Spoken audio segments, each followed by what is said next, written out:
All right, let's talk about something we all kind of dread, the power going out. By the time we're done here, you're not just going to know which generator to buy, but, and this is the really important part, how to use it safely when everything goes dark. You know that feeling, right? The wind is howling, the lights flicker, and then nothing. Just darkness. It's that moment of anxiety. Do you have a real plan, or is it just, fumbling around for candles? Well, today, we are going to trade that uncertainty for a confident, step-by-step game plan. So your first big fork in the road really sets you up for everything else. Are you looking to just keep the absolute essentials running, or do you want to live like the power never even went out? It all comes down to one choice: portable or standby. Okay, so on one side, you've got your portable generators. These are the flexible, much more affordable option. You'll run some beefy extension cords to your fridge, maybe a lamp or a sump pump. But, and this is key, you're the one who has to drag it out, get it started, and keep it fueled up, probably in the pouring rain. Then you've got standby generators. These are the big guns. They're installed permanently, and they kick on all by themselves the second you lose power. But as you can see, that set-it-and-forget-it convenience definitely comes with a much, much bigger price tag. Okay, so let's say you're leaning towards a portable generator. Awesome. The next huge question is, how big of a machine do you actually need? If you go too small, you won't be able to run what you need. And if you go too big, you're just wasting money and burning extra fuel.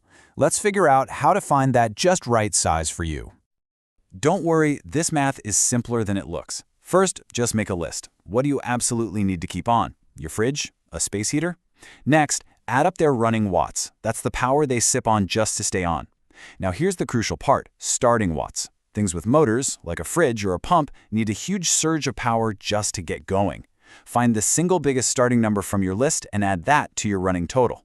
Finally, just multiply the whole thing by 1.25. That gives you a nice little buffer so you're not pushing the generator to its absolute limit.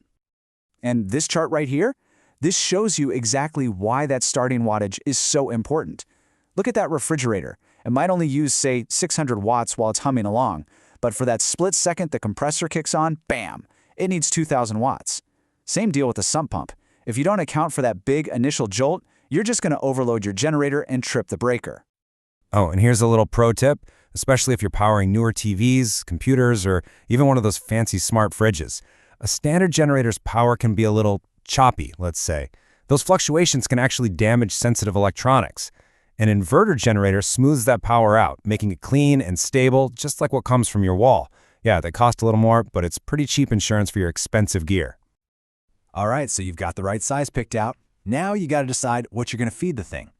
When it comes to portable generators, it usually boils down to good old gasoline or propane. And believe me, in an emergency, they each have some serious pros and cons. So here's the face-off. Gasoline is easy to find, right? But here's the catch. It goes bad, fast. If you let it sit for more than a month or so without a fuel stabilizer, it can totally gum up your generator's carburetor, and that's the last thing you want to discover during an outage. Propane, on the other hand, basically lasts forever. You can have a tank sitting in your garage for years, and it'll be perfectly fine. Plus, it burns a lot cleaner, which is just better for the engine in the long run.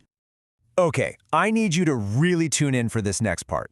We've talked about power and convenience and all that, but none of it matters if we're not being safe. What we're about to cover are not suggestions. These are hard and fast rules. They are absolutely non-negotiable.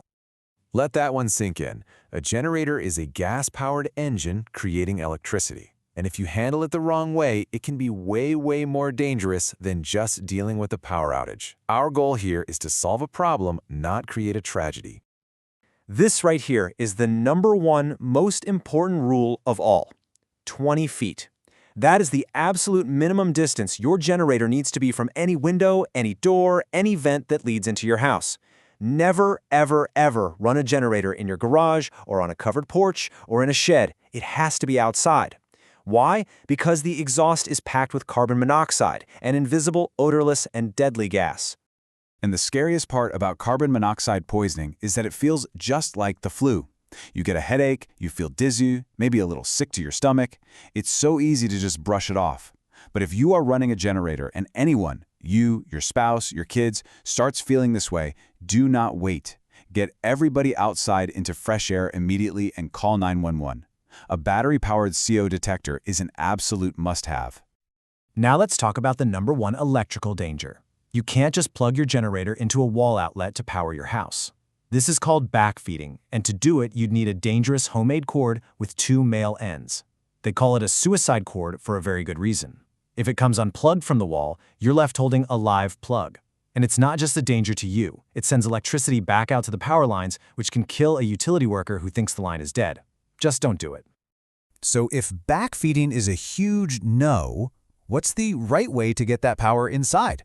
Well, you have 2 safe options, and this is really your final big decision for your whole emergency power plan.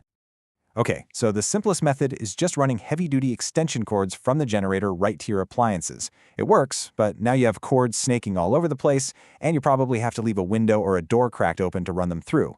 Not great for security or for keeping the rain out. The best way to do it is with a manual transfer switch. An electrician installs this right next to your breaker box.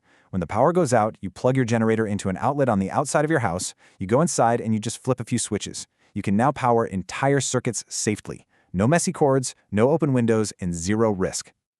And really, that's what this all comes down to: preparation. When you walk through these steps, you pick the right generator, you figure out your power needs, and you have a solid safety plan, you're turning a potential moment of panic into a totally manageable situation.